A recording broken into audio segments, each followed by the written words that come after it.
Salut à tous, j'espère que vous allez bien, je suis très content de vous retrouver aujourd'hui. On va parler du contenu de nos conversations. Alors je vais commencer par un enseignement qui est très intéressant et qui nous dit la chose suivante.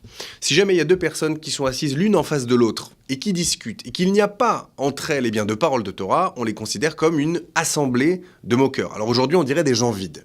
Alors la question elle est évidente, c'est très très curieux parce que déjà on n'a pas l'habitude d'entendre ça et puis on a l'habitude d'échanger sur 1000 choses.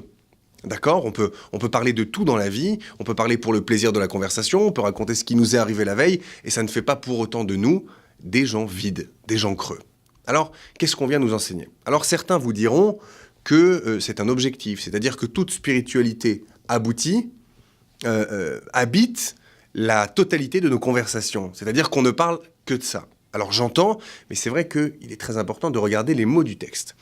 Que nous dit le texte ? Eh bien, le texte nous dit qu'il faut qu'il y ait la présence de paroles de Torah. C'est pas la même chose. On ne nous demande pas de parler uniquement de Torah. On nous dit qu'il faut qu'il y ait la présence, qu'il y ait la trace, qu'il y ait un moment l'irruption d'une parole de Torah.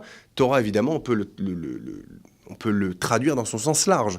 Torah, ça peut être des paroles de sagesse, des paroles qui ont du poids, bref, des paroles qui ont du sens. Et qu'est-ce que ça vient nous apprendre ? Eh bien, en réalité, en premier lieu, ça vient nous apprendre que nos conversations agissent comme un révélateur, comme le révélateur de ce que nous portons au plus profond de nous-mêmes. Il y en a qui vont aimer les montres, il y en a qui vont aimer les vêtements, il y en a qui vont aimer la politique, il y en a qui vont aimer les voitures, par exemple.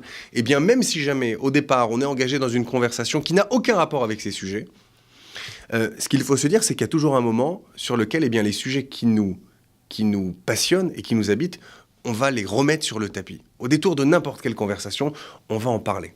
Donc ici, ce qu'on est en train de nous dire, c'est très simple.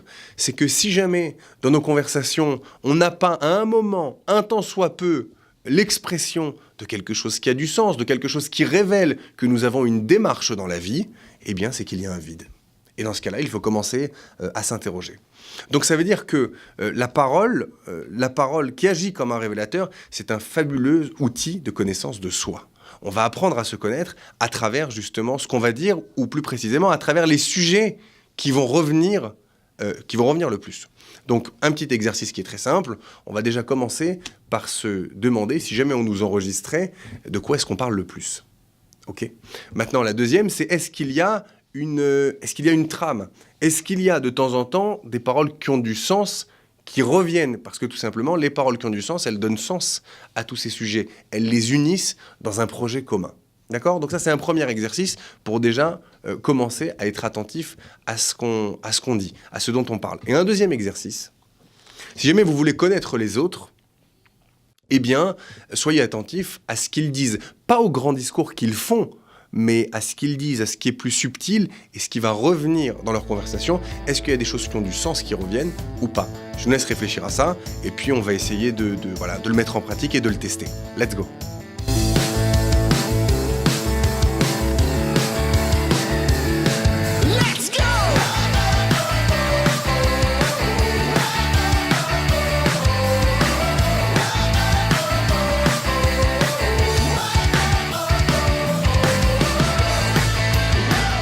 Vous souhaitez contacter notre coach ? Écrivez-lui sans plus attendre à ben.mycoach@gmail.com.